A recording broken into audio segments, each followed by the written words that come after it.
Bonjour la famille, bienvenue sur Histoire avec Madésie. Veuillez vous abonner et nous laisser un like. Cela représente beaucoup pour nous.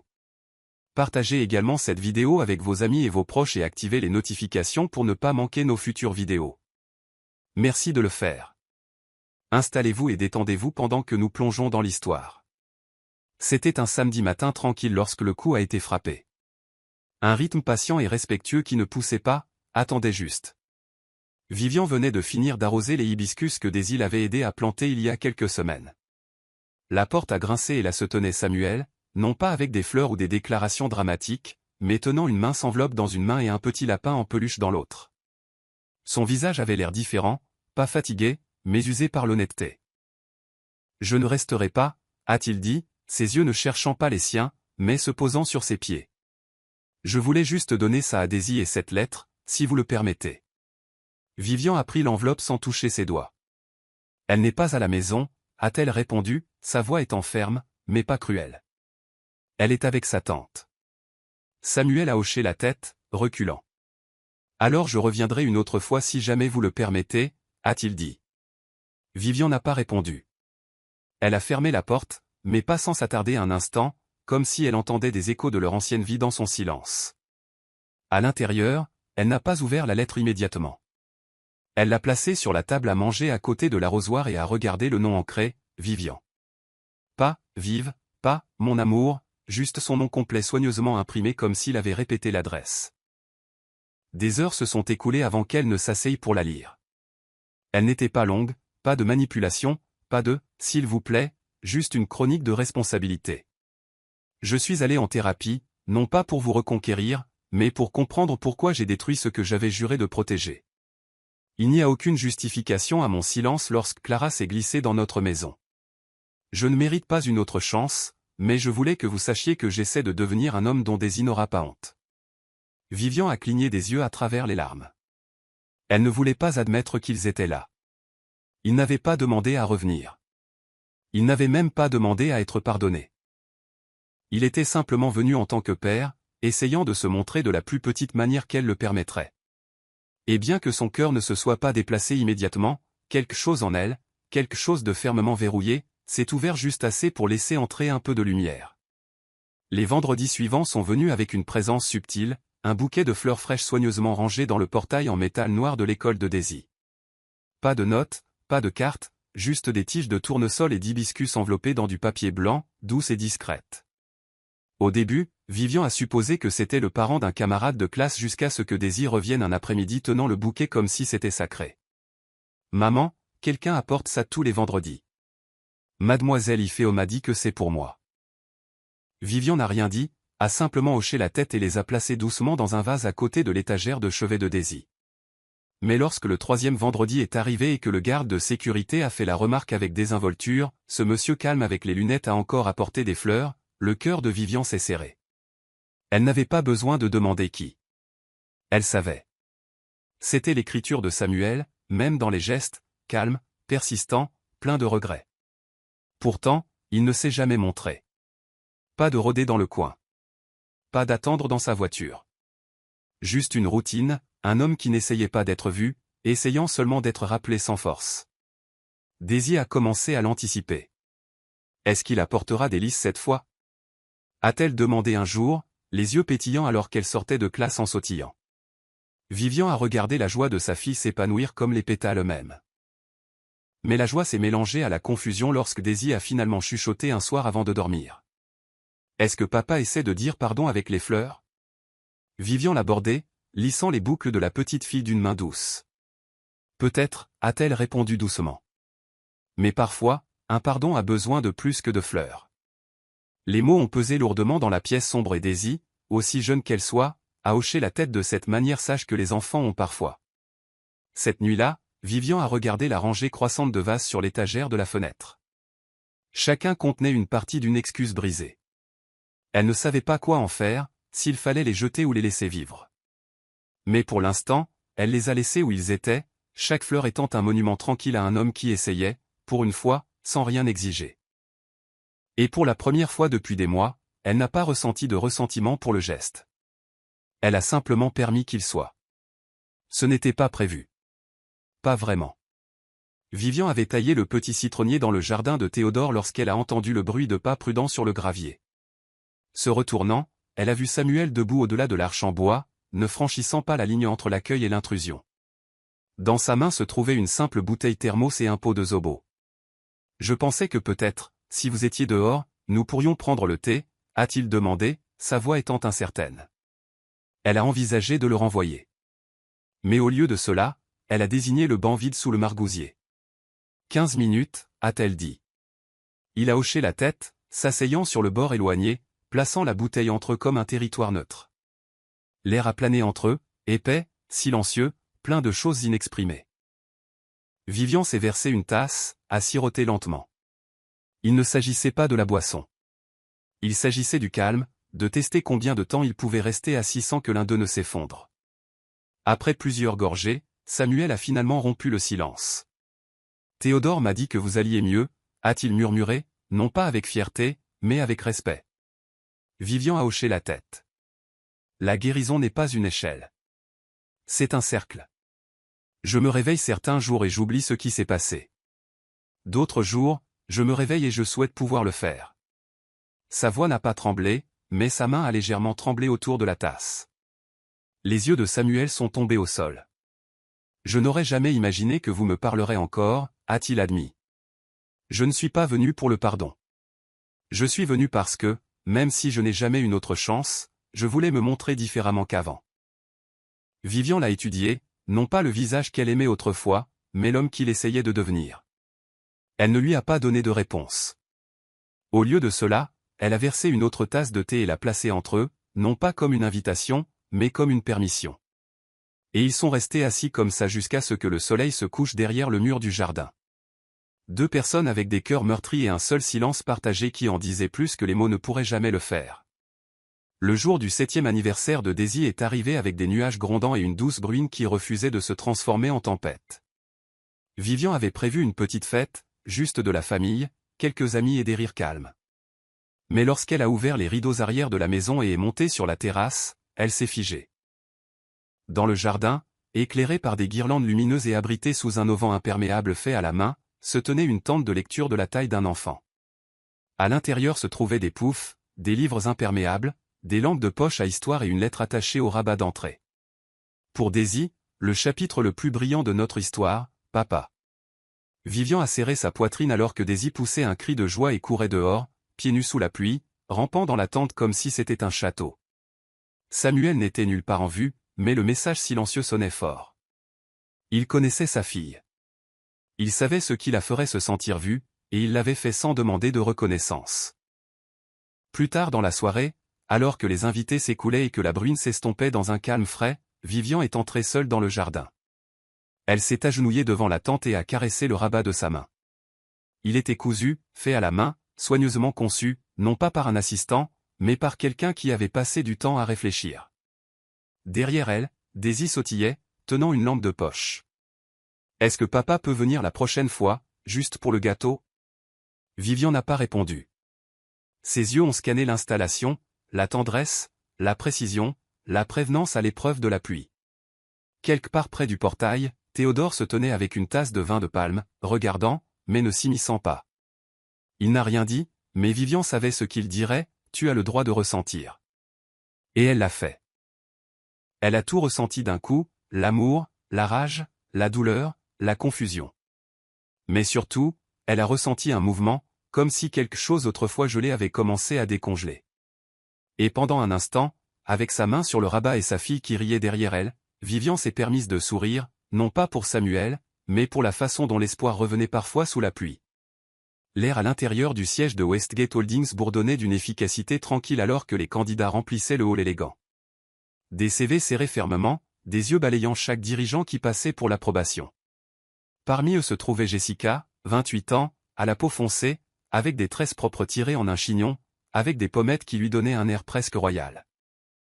Vêtue d'une blouse noire impeccable et d'une jupe midi qui épousait modestement sa silhouette, elle rayonnait la confiance calme de quelqu'un qui savait déjà qu'elle serait choisie. Lorsque son tour est venu, le responsable des ressources humaines a à peine eu le temps de faire les présentations avant que l'éloquence de Jessica ne s'empare de la pièce. Elle a parlé avec intelligence, humilité et un niveau de connaissance troublant sur les opérations internes de l'entreprise, affirmant qu'elle avait fait des recherches approfondies. Au moment où elle est sortie du jury, 2 des 4 intervieweurs avaient déjà mis son dossier en favori. Cet après-midi-là, Samuel a reçu un message du responsable des ressources humaines. Candidate exceptionnelle, vive, posée, efficace. Il pourrait être bon de la placer sous votre aile dans un rôle junior. Il a fait défiler le CV. Jessica Adams, un nom qui ne signifiait rien pour lui, mais quelque chose dans la présentation a attiré son attention, la fluidité avec laquelle ses recommandations avaient été formulées. Le ton mesuré mais chaleureux dans sa lettre de motivation. Il a approuvé son embauche sans y penser à 2 fois. Placez-la près de l'aile d'Anita. Voyons comment elle se débrouille, a-t-il instruit. Ce qu'il ne savait pas, ce que personne ne savait, c'est que Jessica s'était préparée à ce moment pendant des mois. Son entrée n'était pas une coïncidence. C'était un timing précis, et elle n'était pas là pour un salaire. Elle était là pour un résultat, patiente et souriante. Jessica s'est installée avec une grâce tranquille, apprenant la disposition du bureau, mémorisant les visages et les noms, et plus important encore, comprenant la dynamique de pouvoir entre Samuel et son assistante personnelle, Anita. Anita avait été loyale, ferme et directe, gérant les horaires comme une forteresse et filtrant l'accès à Samuel sans émotion. Mais Jessica, contrairement à Anita, a utilisé la douceur. Elle posait des questions réfléchies, se portait volontaire pour rester tard et apporter occasionnellement du thé à Samuel avec de courts compliments inoffensifs. « Vous semblez épuisé, monsieur. Si je peux vous aider à alléger le fardeau d'Anita, je suis heureuse de vous aider. » Au début, Samuel a rejeté l'offre avec un sourire poli. Mais le timing de Jessica était toujours parfait, juste quand Anita manquait un dossier ou quand Samuel avait une réunion consécutive. Elle intervenait, nettoyait le désordre et retournait à son bureau comme si de rien n'était. Puis vint l'incident de l'erreur de classement. Une proposition de budget a été soumise incorrectement au conseil d'administration. L'erreur a été retracée au compte d'Anita. Mais c'est Jessica qui l'a découverte en premier, des semaines avant la présentation. Elle a informé Samuel discrètement, sa voix étant basse et pleine de remords. « Monsieur, je ne voulais pas donner l'alarme, mais je pensais que vous devriez être au courant. J'ai vérifié 3 fois avant d'en parler. Ça a dû être une erreur, mais c'est classé sous l'identifiant d'Anita. » Les sourcils de Samuel se sont plissés. Il n'avait pas douté d'Anita depuis des années, mais les preuves étaient là. « Je vais y jeter un coup d'œil, a-t-il dit. Jessica a hoché la tête avec compréhension. « Bien sûr, je voulais juste protéger l'intégrité de l'équipe. » À partir de ce moment, la graine a été plantée. Le doute, petit mais ferme. Et Jessica, toujours polie et obéissante, l'a arrosé tranquillement chaque jour. Une réunion d'urgence du conseil d'administration a été convoquée après qu'un document de marketing sensible, marqué confidentiel, ait fuité en dehors de l'entreprise. Les doigts ont pointé rapidement, et les traces numériques ont de nouveau mené à l'identifiant d'Anita. L'équipe d'audit informatique a produit des journaux, des eurodatages et des chemins de téléchargement. Anita était assise dans le bureau de Samuel, tremblante. « Monsieur, je n'ai pas fait ça. Je vous jure, j'ai tout vérifié 2 fois. Quelqu'un a dû utiliser mon compte ou avoir accès à mon système. » Samuel était assis, ses doigts enlacés sous son menton, luttant. C'était la 2e brèche liée à son profil en 2 mois. Jessica se tenait près du coin, tapotant discrètement des notes sur une tablette, sans lever les yeux.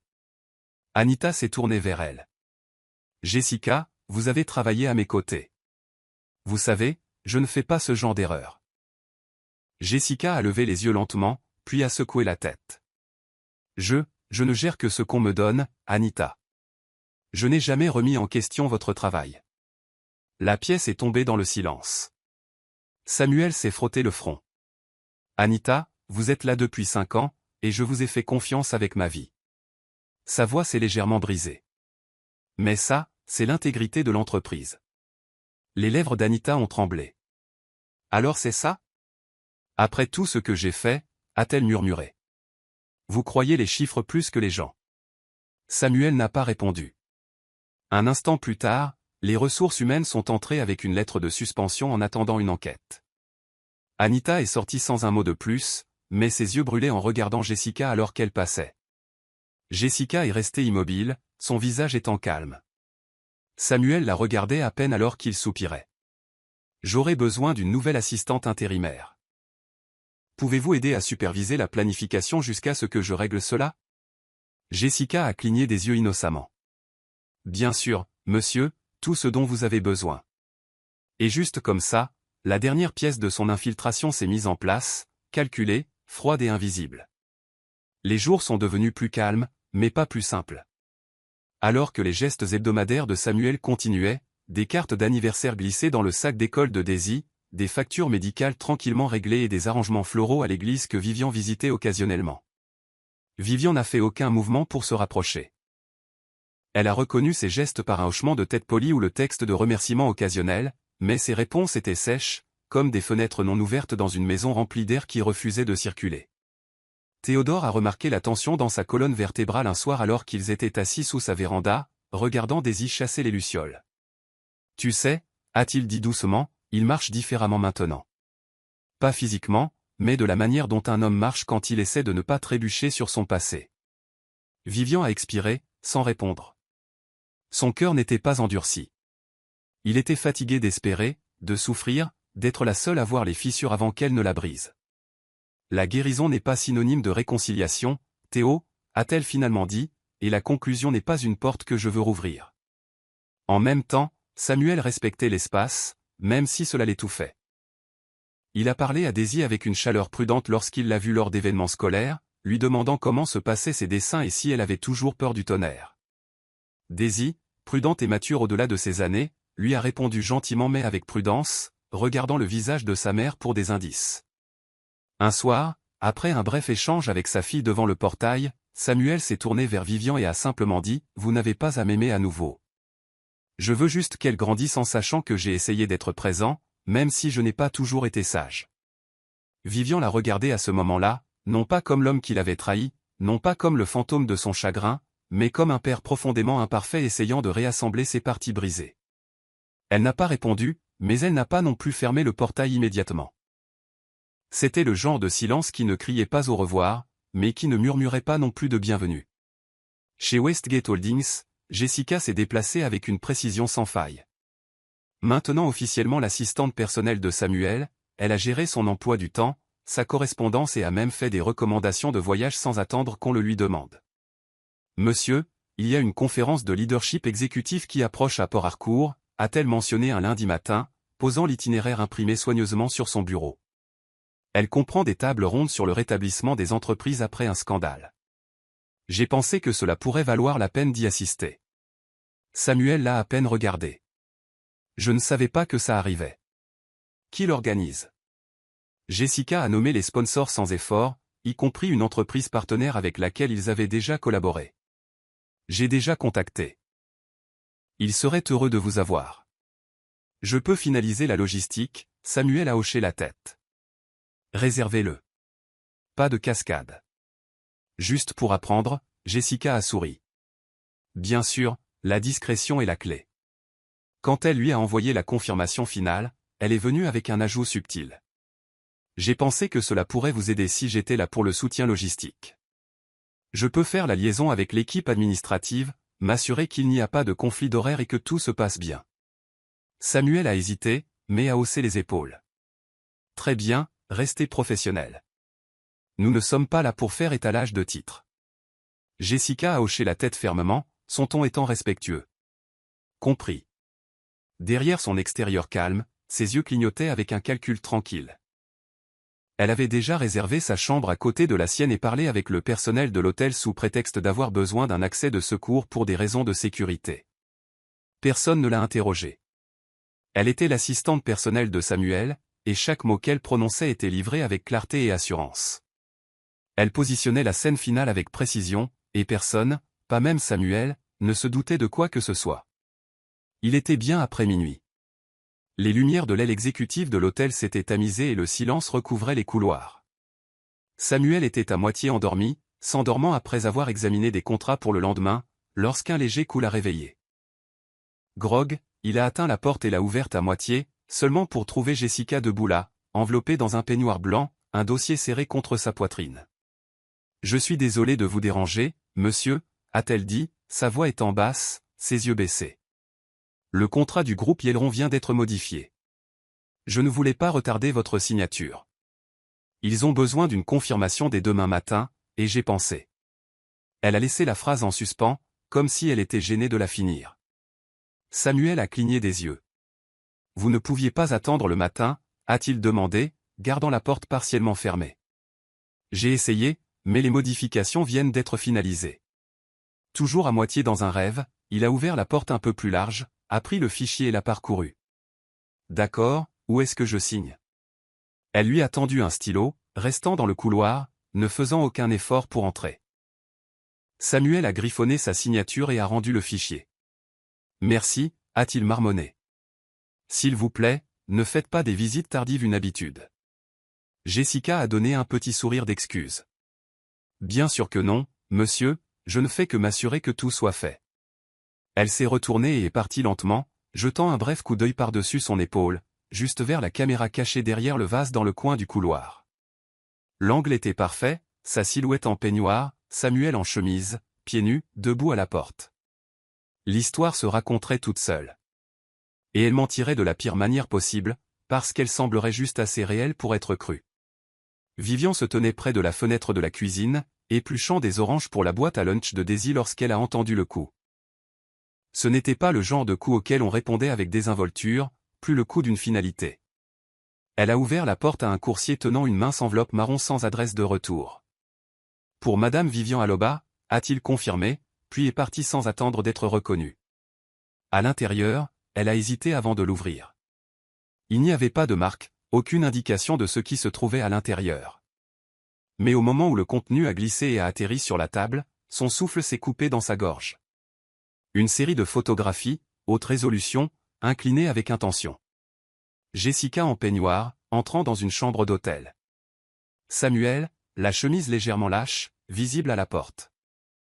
Une autre photo, sa main reposant sur l'encadrement de la porte, regardant en arrière et souriant, pas seulement souriant, ricanant, comme si elle savait qu'elle était regardée.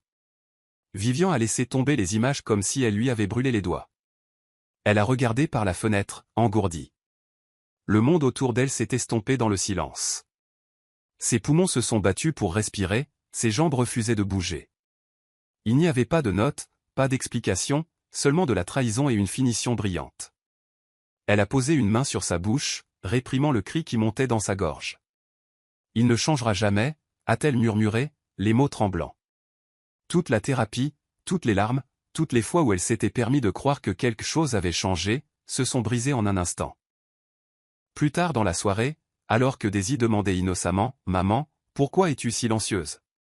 Vivian a forcé un sourire et a dit, juste fatiguée, « Ma chérie. » Mais même en embrassant le front de Daisy pour lui dire bonne nuit, ses mains tremblaient. Les images se rejouaient dans son esprit comme un entourement, des éclairs de violation. Elle n'a pas pleuré cette nuit-là. Elle est juste restée assise dans le salon sombre, ses bras enroulés autour d'elle. Les photos sur la table devant elle et le goût amer de la finalité s'enfonçant profondément dans ses os. Le lendemain, le téléphone de Samuel s'est allumé avec des appels manqués répétés, non pas de Vivian, mais de Théodore, dont le ton lorsqu'il a finalement répondu était tranchant et impitoyable. « Qu'est-ce que tu as fait ?» a sifflé Théodore. « Quelles photos circulent dans toute la ville ?» Samuel, pris au dépourvu, a ouvert son courrier électronique et a vu la fuite anonyme qui avait déjà commencé à se répandre sur les forums d'investisseurs. Ses yeux se sont écarquillés. Non, non, ça ne s'est pas passé. Ce n'est pas ce que, Théo, je te jure, rien ne s'est passé. Mais le silence à l'autre bout n'a pas offert de soulagement. Pendant ce temps, les propres appels de Samuel à Vivian sont restés sans réponse. Les messages se sont empilés. S'il te plaît, parle-moi. Je ne l'ai pas touché. Je ne sais pas comment c'est arrivé. Vivian, s'il te plaît. Mais son silence est devenu une sorte de cri. Pas de réponse, pas d'accusé de lecture, juste un mur impénétrable. À l'intérieur de sa maison, Vivian a supprimé chaque message après l'avoir lu. Elle ne voulait pas entendre sa voix. Elle ne voulait pas lui donner une autre chance de lisser encore une autre blessure émotionnelle. Elle a rejoué le moment où il s'est tenu devant leur maison il y a quelques semaines, à quel point il avait semblé sincère, à quel point il était stable, et maintenant tout semblait être une illusion. Cette nuit-là, elle s'est assise à côté de Théodore sur le canapé et a laissé le silence les engloutir tous les deux. « Ça va ?» a-t-il finalement demandé. Elle a secoué la tête. Il a dit qu'il voulait être quelqu'un dont Daisy pourrait être fière. Et maintenant, elle grandira en apprenant que les hommes s'excusent avec des fleurs tout en cachant des rasoirs derrière leur dos. Théodore l'a regardée, mais il n'a pas essayé de la convaincre du contraire. Parfois, la seule vérité qui comptait était celle vue à travers la trahison. Il essaiera d'expliquer, a-t-il murmuré. Vivian s'est penché en arrière, les yeux pleins de fatigue. Il peut s'expliquer à lui-même. J'en ai marre d'être l'auditeur des hommes brisés. 2 jours plus tard, Vivian était recroquevillée sur le canapé de sa sœur Amaka, tenant une tasse de thé à la cannelle chaude qui était devenue froide depuis longtemps. Ses yeux étaient gonflés, mais secs. Elle avait tout pleuré la nuit précédente et regardait maintenant à travers les murs, voyant des choses bien au-delà de la pièce. « Tu sais quelle est la pire partie ?» a-t-elle demandé doucement. Amaka a levé les yeux de son ordinateur portable. « Que tu as failli le laisser entrer à nouveau. » Vivian a laissé échapper un demi-rire, un demi-sanglot. « Oui, que j'ai cru au progrès. Que j'ai pensé que la thérapie et le temps et les efforts pouvaient réellement recabler les instincts d'un homme. » Amaka s'est levée et s'est assise à côté d'elle, l'attirant dans un câlin à un bras. « Certains hommes changent, » a-t-elle dit doucement. « Certains font semblant jusqu'à ce que ce soit gênant. » Le visage de Vivian s'est tendu. « J'ai dit à Daisy que les gens font des erreurs. Que son père essayait. Je l'ai défendu, Amaka. Je l'ai défendu après ce que Clara a fait. » Sa voix s'est brisée. « Et maintenant ça ?» Amaka n'a pas interrompu. Elle savait quand laisser la douleur parler de toute sa voix. Vivian a continué, presque pour elle-même. « Il ne changera jamais. Même s'il essaie, quelque chose en lui ne sait pas comment protéger la paix. » Amaka a posé sa main doucement sur celle de Vivian. « Peut-être que ton don n'a jamais été le pardon. Peut-être que c'est le discernement. » Vivian a laissé cela s'installer pendant un moment. Dehors, le ciel grondait avec une tempête qui arrivait. « Je ne sais plus quoi faire », a-t-elle finalement chuchoté. La réponse d'Amaka était calme mais féroce. « Alors ne fais rien pour l'instant. Repose-toi. Écoute. Laisse la vérité venir à toi. Si Samuel est innocent, elle se révélera d'elle-même. S'il ne l'est pas, tu as déjà survécu à pire. » Daisy était allongée sur le sol du salon, les jambes se balançant doucement dans les airs. Le crayon serré dans une main alors qu'elle essayait de copier une fleur du livre de nature pour enfants que Vivian lui avait acheté. Les photos, ces horribles images, avaient été laissées par erreur sur le bord de la table basse. Vivian était dans la cuisine en train de parler à Amaka lorsque la voix douce de Daisy a appelé « Maman ?» Vivian s'est approchée, essuyant ses mains. « Oui, ma chérie. » Daisy a tourné légèrement la photo dans sa main. « Pourquoi tante Jessica a-t-elle l'air de sourire à l'appareil photo ?» Sa voix était remplie de la confusion innocente d'un enfant voyant quelque chose qui ne correspond pas. Vivian s'est figée. Elle s'est agenouillée à côté de sa fille. « Qu'est-ce que tu veux dire ?» Daisy a pointé à nouveau, montrant maintenant à Vivian 2 photos. Celle-ci. Elle regarde quelqu'un à l'extérieur de la porte. Et ici, elle ne regarde même pas papa. Elle regarde ici. Daisy a pointé directement vers le coin du cadre où une silhouette floue, peut-être une ombre, semblait s'attarder.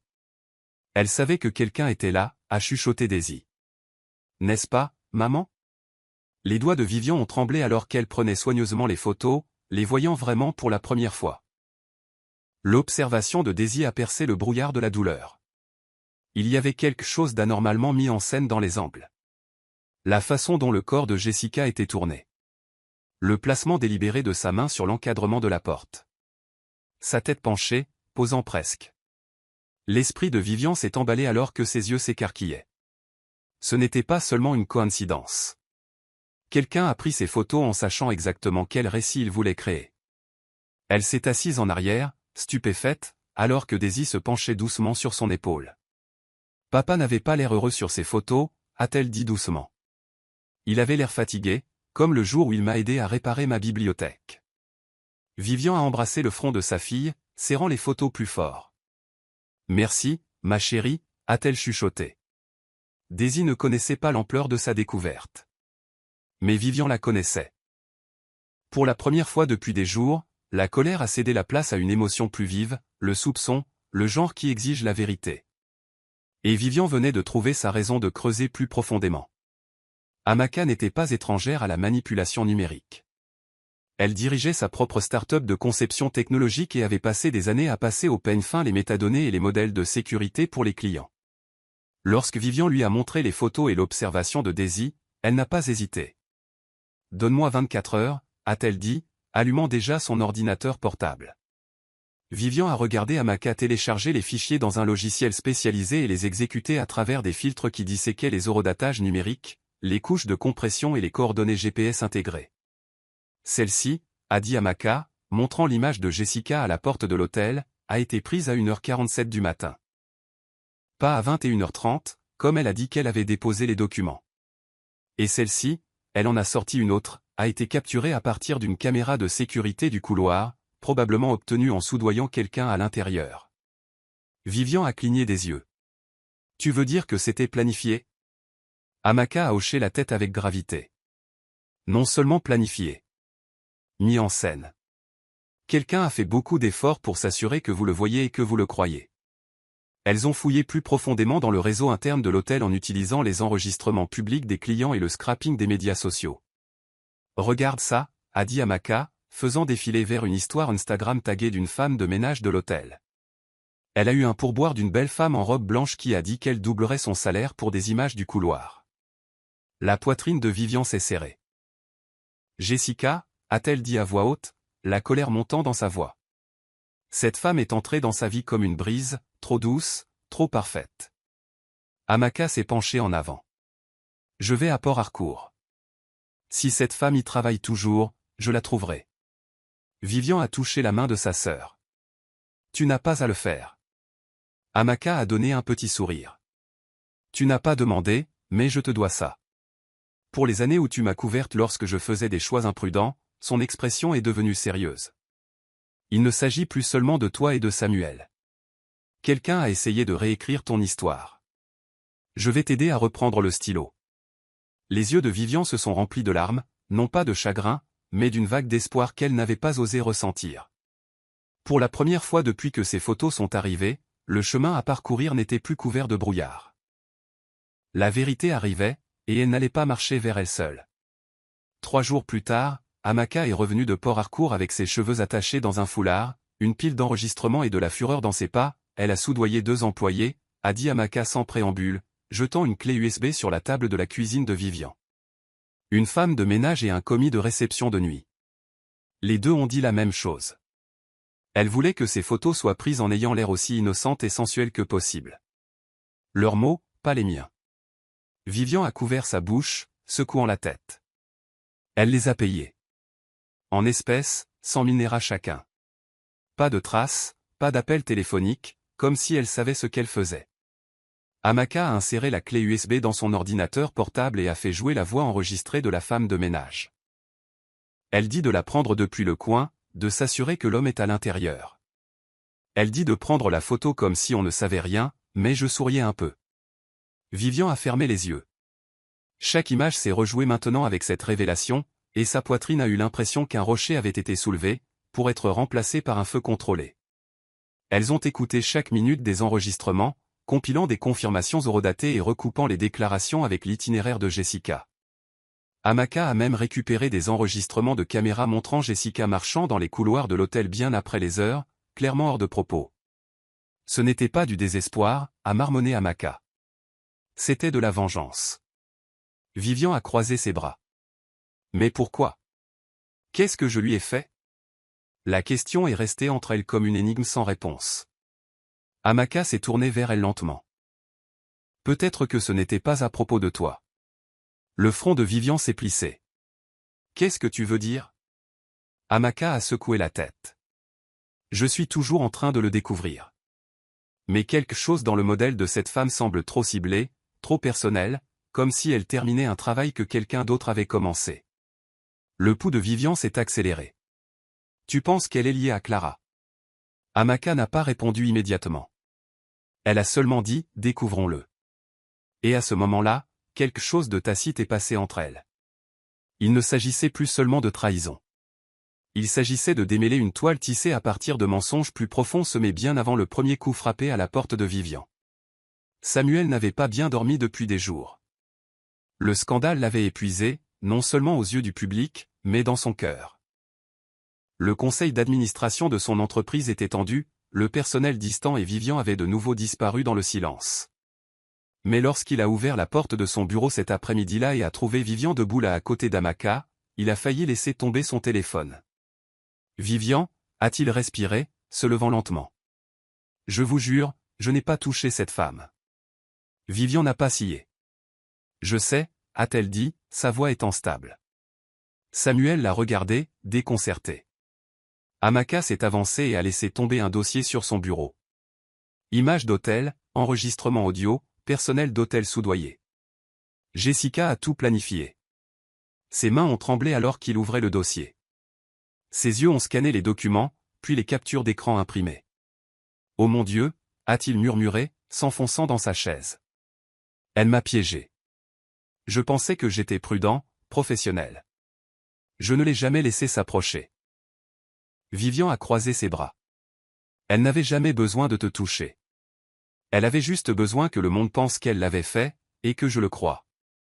Samuel a levé les yeux, son visage étant assombri par la douleur.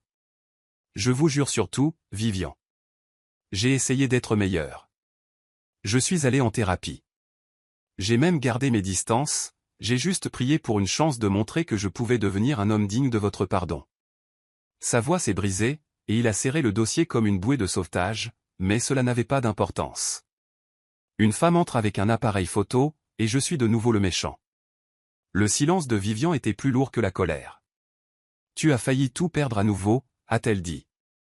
Et non pas à cause de ce que tu as fait, mais à cause de ce que tu n'as pas réussi à voir.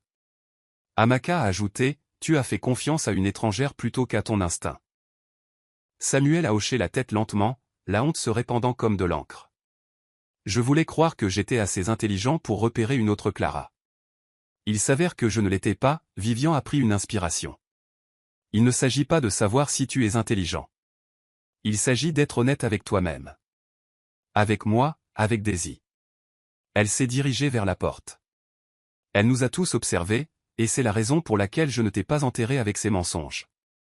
Samuel les a regardés partir, sa gorge étant sèche. La vérité était enfin là, mais elle leur avait coûté cher à tous. Ce soir-là, Samuel était assis sur le sol de la véranda où Daisy aimait lire ses livres d'histoire. Le soleil couchant filtrait à travers la vitre, projetant des rubans de lumière orange sur le sol. Daisy est entrée prudemment, tenant son lapin en peluche, ses yeux cherchant le visage de son père. « Salut, papa » a-t-elle dit doucement. Il a levé les yeux, sa voix étant coincée dans sa gorge. « Salut, ma chérie. » Il a ouvert ses bras, et elle est entrée, s'asseyant en tailleur à côté de lui.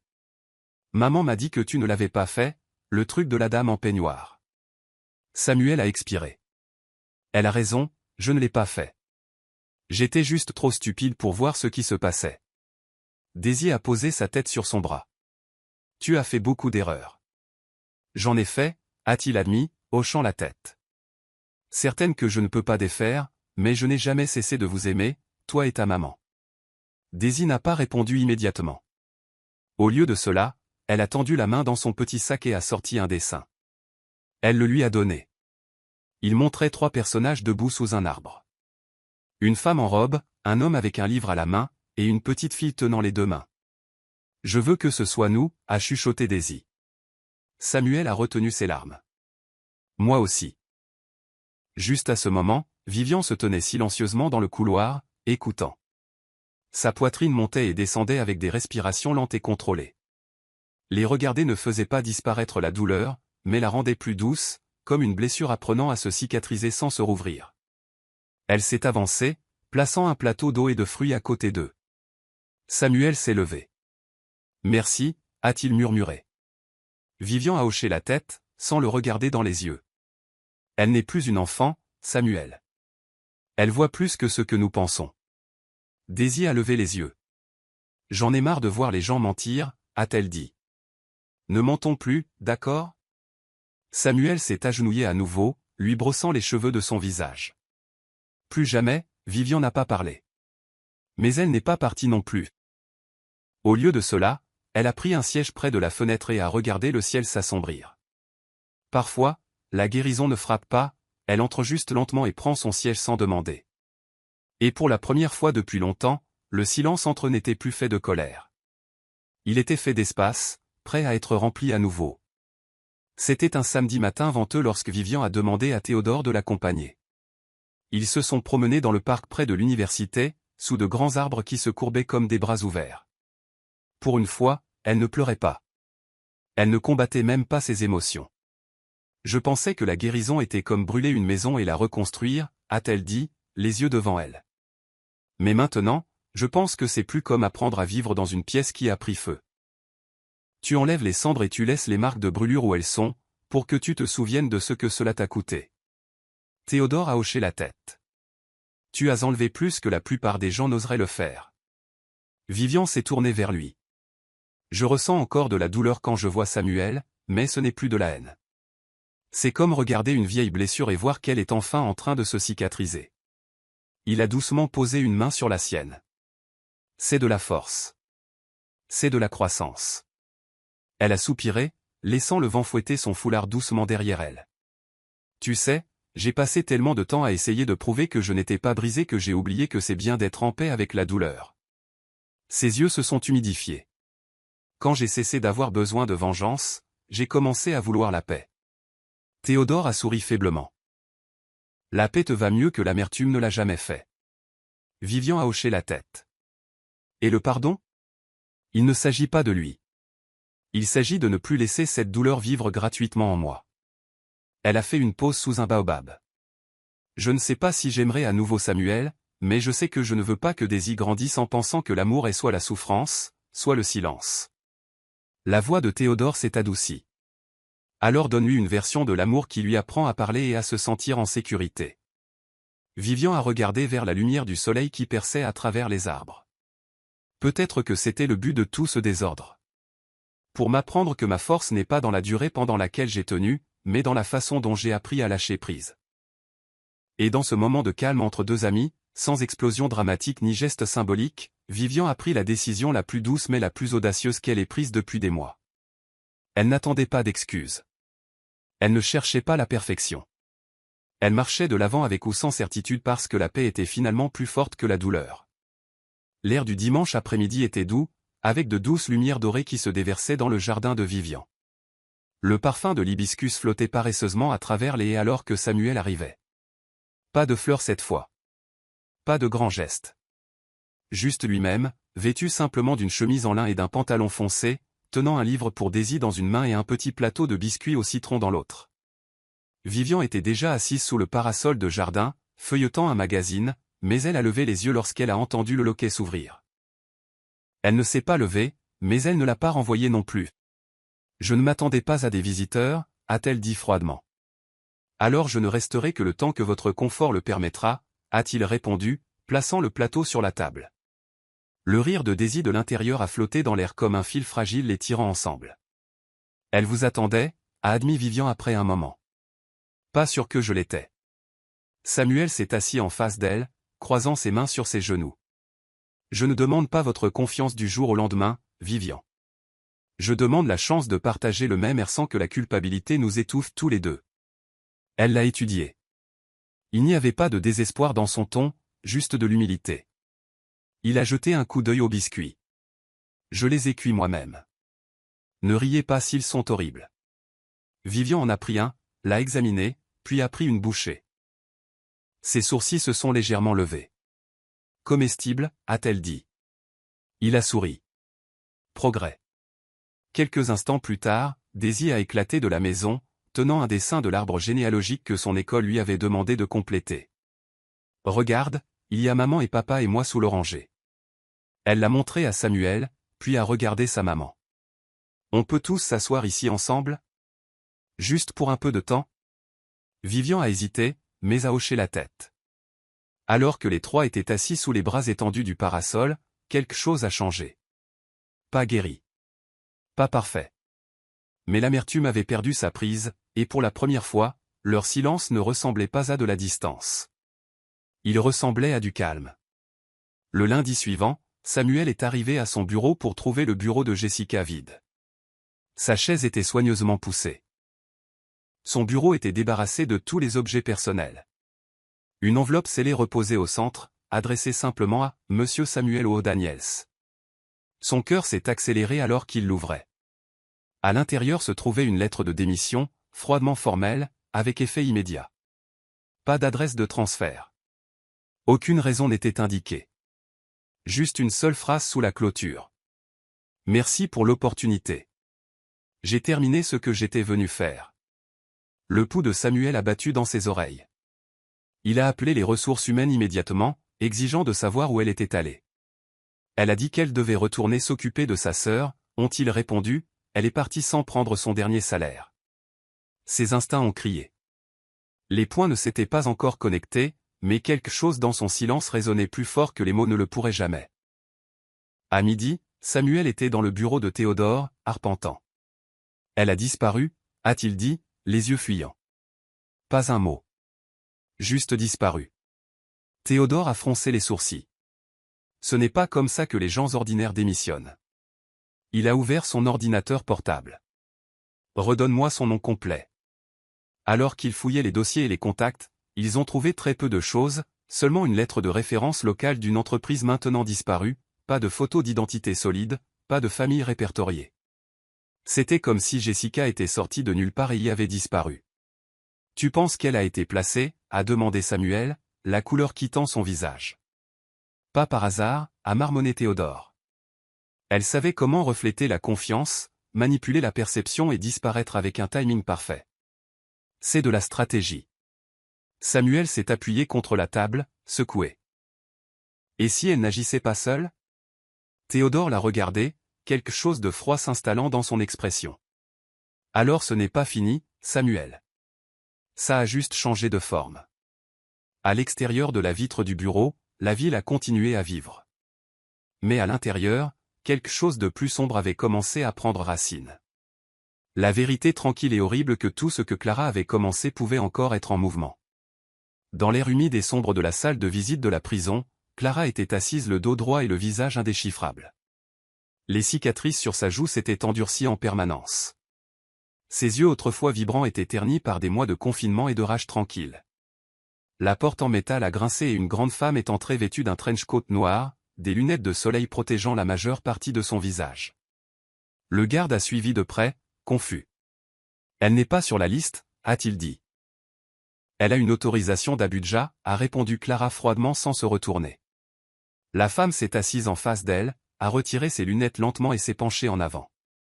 Les lèvres de Clara se sont légèrement entr'ouvertes, non pas de peur, mais de reconnaissance. Tu es venu, a-t-elle dit. La femme a hoché la tête. Je viens toujours, éventuellement. Elles sont restées assises en silence pendant un moment, s'étudiant l'une l'autre. Alors, a dit Clara, sa voix étant basse. Ça en valait la peine? Jessica, maintenant complètement démasquée, a croisé ses mains sur la table en métal. Presque. Il n'est pas tombé, mais ça a fissuré quelque chose. Clara s'est penchée en avant. Vivian? Toujours debout, mais pas aussi intacte qu'avant, a répondu Jessica, la voix étant aussi tranchante qu'une lame. L'expression de Clara a tressailli, les coins de sa bouche se plissant en un très léger sourire narquois. Alors tu as échoué. Non, a dit Jessica calmement. J'ai appris ce que tu n'as pas fait. Le poison n'a pas toujours besoin de fonctionner pour se propager. Parfois, le soupçon fait le travail mieux que l'acide ne le pourrait jamais. Clara s'est assise en arrière, réfléchissant. Tu es toujours aussi froide que notre père. La mâchoire de Jessica s'est serrée. Il nous a appris à survivre. Tu m'as appris la vengeance. Maintenant, j'écris le reste, a ricané amèrement Clara. Ne t'écris juste pas dans une cellule à côté de moi. Les yeux de Jessica ont brillé. Je ne répète jamais les erreurs. Je les fais juste évoluer. Derrière la vitre sans teint, personne n'a entendu les derniers mots qu'elles se sont chuchotés. Mais à l'intérieur de cette pièce, un héritage de guerre caché entre femmes, l'une cicatrisée par la trahison, l'autre dissimulée dans la stratégie, venait tout juste de commencer à réécrire ces termes. La pièce était lourde de choses inexprimées. Clara, légèrement penchée en avant sur son siège de prison, a entrelacé ses doigts cicatrisés en regardant sa sœur. Quand tu as postulé pour le poste, t'a-t-il reconnu? Jessica a secoué la tête avec une pointe d'amusement. Non. Pour Samuel, je n'étais qu'une autre assistante compétente et bien exprimée. Et je suis resté ainsi jusqu'à la nuit à Port Harcourt. Les yeux de Clara se sont plissés. Tu es vraiment entré dans sa chambre d'hôtel en peignoir? Oui, a répondu Jessica simplement. Il ne m'a pas touché. Il m'a à peine regardé. Mais les images ont été prises exactement comme prévu. Angle, ombre, sourire chronométré. J'avais besoin que la femme y croie, pas lui. Clara a ricané. Et elle y a cru? Jessica a haussé un sourcil. Pendant un moment. Mais cette fille de la leur, elle est plus perspicace que quiconque ne s'y attendait. Les yeux de Clara ont brillé. Daisy. Le nom a sifflé de sa bouche comme une malédiction. La petite morveuse remarquait toujours trop de choses. Jessica s'est penchée en arrière sur sa chaise, croisant ses bras. Elle n'est pas la morveuse. Elle est la colonne vertébrale de cette famille. La mère peut avoir de la grâce. Le père peut montrer de la culpabilité. Mais l'enfant. Elle est la raison pour laquelle ils ne se sont pas effondrés. Les lèvres de Clara ont tressailli amèrement. Alors, quelle est la prochaine étape? Le ton de Jessica est devenu clinique. Nous attendons. Vivian est indulgente, oui, mais la confiance ne repousse pas dans un sol qui a été salé. J'ai planté assez de doutes pour retarder leur guérison. C'est toujours une victoire. Clara a penché la tête. Mais pas la victoire que je voulais. La voix de Jessica a baissé. Tu voulais que Vivian souffre. Je voulais qu'elle comprenne que le passé qu'elle pensait enterrer saigne encore. Un silence tendu s'est installé entre elles avant que Clara ne dise finalement « Il t'a dit de ne pas laisser le monde voir notre douleur ». Les yeux de Jessica se sont endurcis. Et pourtant, nous sommes là, moi libre, toi en train de pourrir pour un crime mal exécuté. Le coup a porté. Les mains de Clara ont tressailli, mais elle n'a pas répondu. L'air entre elles avait changé. Elles n'étaient plus seulement des sœurs dans le chagrin. Elles étaient co-auteurs d'un héritage tordu qu'aucune d'elles ne pouvait tout à fait contrôler. Plus tard ce jour-là, Jessica était assise seule à l'arrière d'un taxi silencieux. Son trench coat était soigneusement plié à côté d'elle. Elle fixait les bâtiments flous d'Abuja qui passaient et a laissé ses pensées dériver vers les racines de tout. Leur père les avait abandonnés lorsque Jessica avait à peine 5 ans, laissant Clara, la sœur aînée, la mater de la manière la plus amère. Elles ont grandi en colère, Clara bruyante, Jessica calculatrice. Et lorsque leur père s'est remarié et a construit une famille parfaite, Vivian avait été le symbole de tout ce que Jessica n'avait jamais eu. L'obsession de Clara pour Samuel n'était pas seulement romantique. C'était une vengeance. Tu la vois comme ton ennemi, avait chuchoté Jessica pendant leur adolescence. Mais elle ne sait même pas que nous existons. La réponse de Clara avait été obsédante. C'est pourquoi elle doit tout perdre, tout comme nous. Maintenant, des années plus tard, le plan avait muté. Jessica ne cherchait pas l'attention, l'amour ou même la chute de Samuel. Ce qu'elle voulait, c'était quelque chose de beaucoup plus cruel, une perturbation permanente. Elle avait regardé sa sœur se brûler avec de l'acide destiné à une autre, regardé un mariage se fissurer et commencer à se reformer, et s'était soigneusement inséré dans l'épave comme une écharde. Mais récemment, une nouvelle pensée avait commencé à s'envenimer dans l'esprit de Jessica. Et si Clara avait toujours exagéré? Et si Samuel et Vivian n'étaient pas les parfaits tableaux, les marionnettes parfaites de l'injustice que Clara peignait? Jessica avait vu les yeux de leur fille, vu comment Vivian a réagi à la trahison avec de la réflexion, pas de la destruction. Et Samuel, sa culpabilité n'était pas manipulatrice. Elle était obsédante. Pourtant, Jessica a ravalé la pensée. Le regret n'était pas un luxe qu'elle se permettait. Clara l'avait élevée comme une arme, et les armes ne choisissaient pas leur bataille. Mais quelque chose dans la force tranquille de Daisy avait commencé à décoller des couches que Jessica avait autrefois pensées impénétrables. En arrivant à son appartement loué, elle a chuchoté à voix basse, l'enfant ne les a pas sauvés. Elle les a rendus indéniables, et cela devenait dangereux. 2 nuits plus tard, Jessica est retournée à la prison sous le couvert de la pénombre, cette fois plus calme que jamais.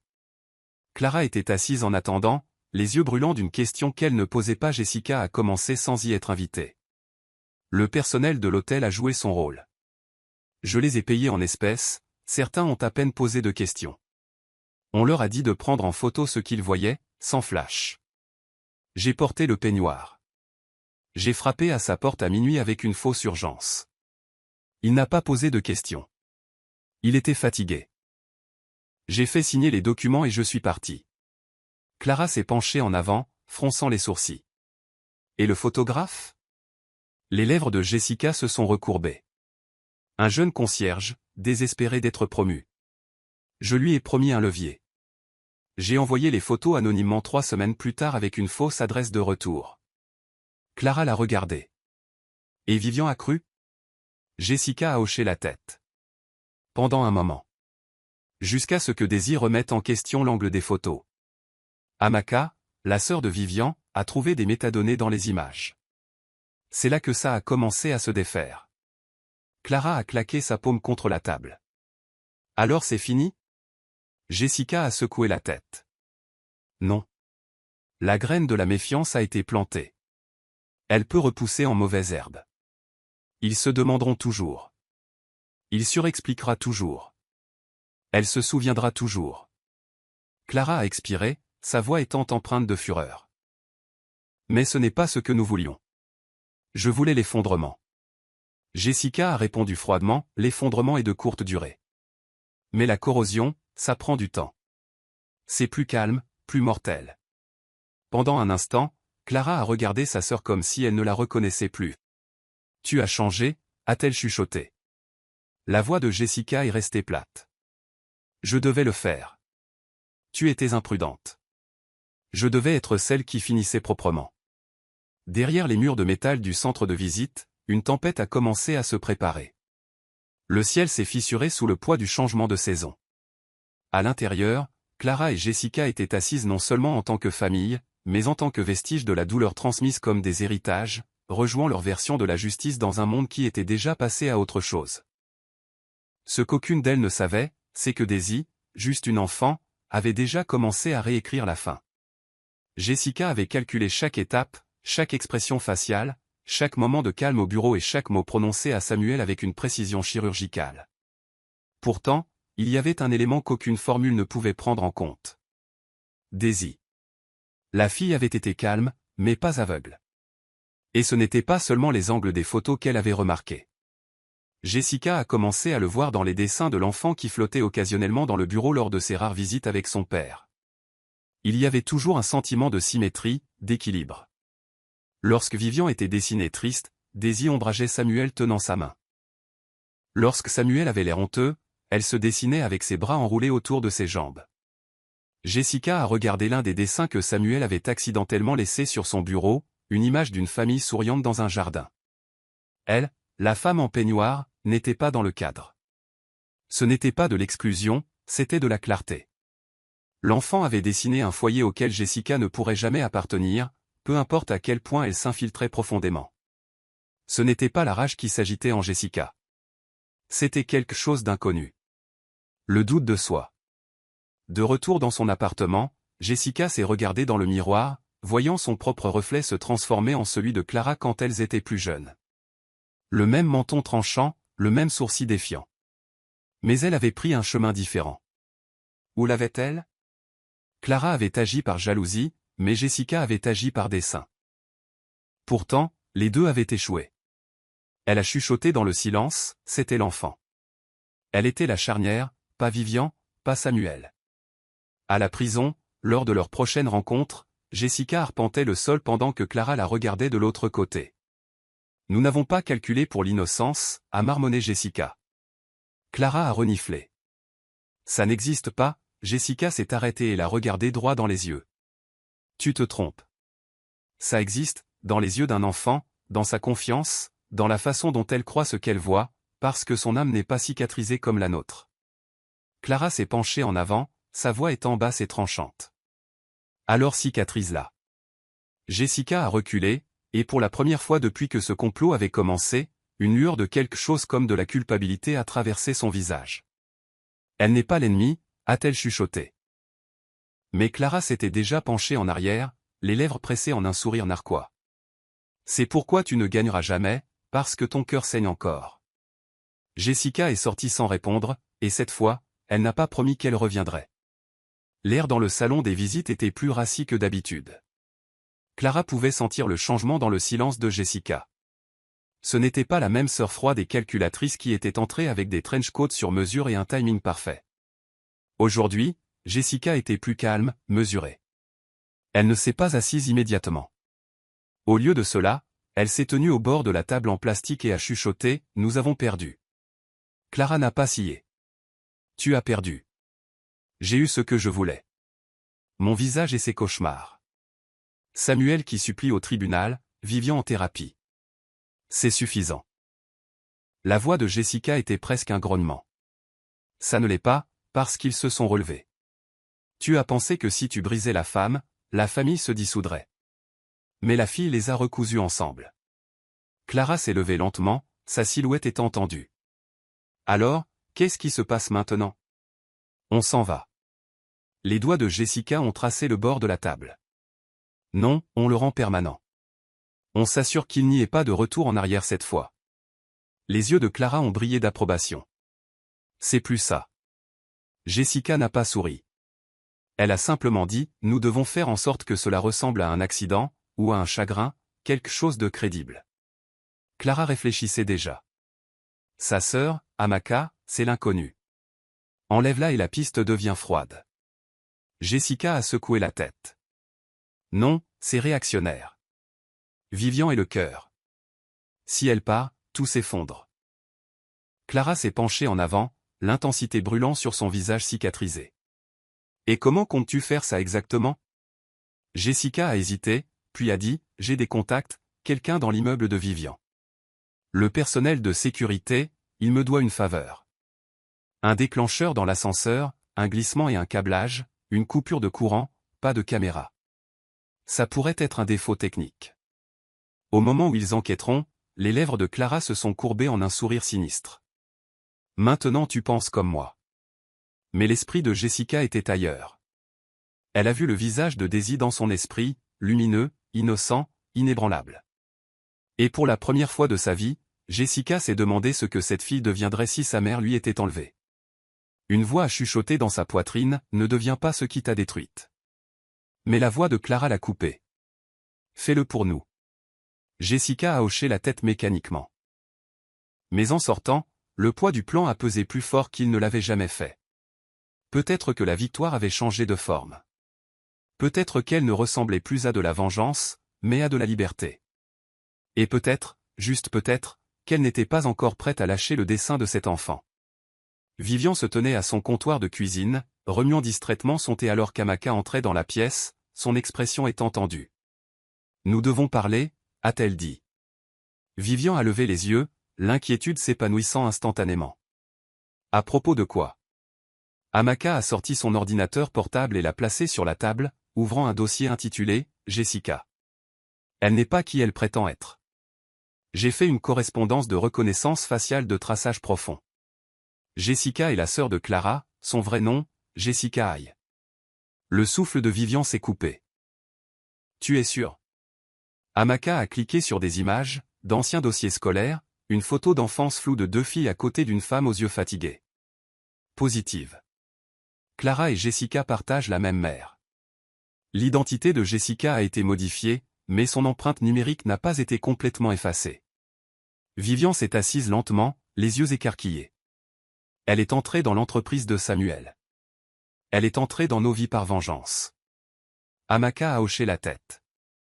Et d'après ce que j'ai découvert à travers ses transactions passées et ses traces de comptes anonymes, ce scandale d'hôtel n'était pas spontané. C'était un coup monté sur votre tranquillité d'esprit. Vivian a agrippé le bord de sa chaise, la tasse de thé maintenant froide et intacte. Elle a joué avec nous, nous tous, y compris Samuel. Sa voix s'est brisée, mais elle s'est rapidement ressaisie. Est-ce qu'il sait? Amaka a secoué la tête. Pas encore. Je voulais te le dire d'abord. Vivian a regardé dans le vide, son esprit rejouant chaque moment où Jessica avait été là. Son intelligence, son timing, son silence. Tout avait un sens maintenant. Clara n'a pas seulement empoisonné mon corps, a-t-elle dit doucement. Elle a empoisonné ma vie. Et sa sœur a essayé d'empoisonner ma paix. Amaka a posé doucement une main sur son épaule. Qu'est-ce que tu veux faire? Vivian s'est levée lentement, regardant vers la chambre de Daisy.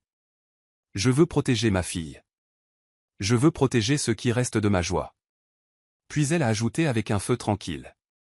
Mais je veux aussi qu'elle sache que cette fois, elles ont choisi la mauvaise histoire à réécrire. Alors qu'elle regardait par la fenêtre, le soleil se levait lentement derrière les collines. Ce n'était pas seulement une conclusion. C'était le début de la reconquête de Vivian. Et cette fois, il n'y aurait pas de peignoir, pas de signature dans le noir, juste de la lumière. Le doux frottement du crayon sur le papier était le seul bruit dans le salon. Daisy était assise en tailleur sur le tapis, sa langue sortant du coin de sa bouche, profondément concentrée. Vivian la regardait depuis le canapé, ses doigts pressant légèrement le bord de sa tasse de thé. Le soleil du matin filtrait à travers des rideaux vaporeux, réchauffant l'air d'un calme doré. « Qu'est-ce que tu dessines, mon amour ?» a demandé Vivian doucement. Daisy a levé les yeux, son sourire innocent mais sage au-delà de ses années. « Nous. » Elle a tourné le dessin, 4 personnages sous un arbre en fleurs. Vivian, Samuel, Daisy et Théodore. Chacun avait une étiquette de nom au-dessus de sa tête, dans une écriture soignée. Vivian a senti quelque chose clignoter dans sa poitrine. Pourquoi l'oncle Théodore est-il sur la photo? Daisy a cligné des yeux, puis a haussé les épaules. Parce qu'il aide à planter le jardin. Toi et papa l'arrosez, mais il s'assure qu'il pousse quand vous êtes fatigué. Vivian n'a pas répondu immédiatement. Au lieu de cela, elle a étudié le dessin, sa douceur, sa chaleur. Elle n'avait pas imaginé cette version de son histoire. Pendant des mois, elle a cru que sa fin serait définie par la trahison et la survie, mais d'une manière ou d'une autre, la perspective de sa fille l'a réécrite avec de la paix et une reconstruction partagée. Plus tard dans la journée, elle est sortie pour trouver Samuel agenouillé près du parterre de fleurs, les mains souillées de terre, son expression étant calme alors qu'il travaillait à côté de Théodore. Aucun des deux hommes n'a dit grand-chose, mais leur rythme coordonné en disait assez. « Avez-vous besoin de plus de graines ?» a-t-elle demandé doucement. Samuel a levé les yeux, son regard rencontrant le sien. « J'ai seulement planté ce que Daisy a choisi. » Théodore lui a tendu un petit pot. « Mais nous avons laissé de la place pour tout ce que vous choisissez. » Elle a pris le pot, ses doigts tremblant légèrement, et s'est agenouillée à côté d'eux. « Alors faisons-le pousser ensemble. » Il n'y a pas eu de grande déclaration, juste des mains dans la terre, de la guérison dans l'air et un enfant à l'intérieur dessinant l'avenir qu'elle espérait voir durer.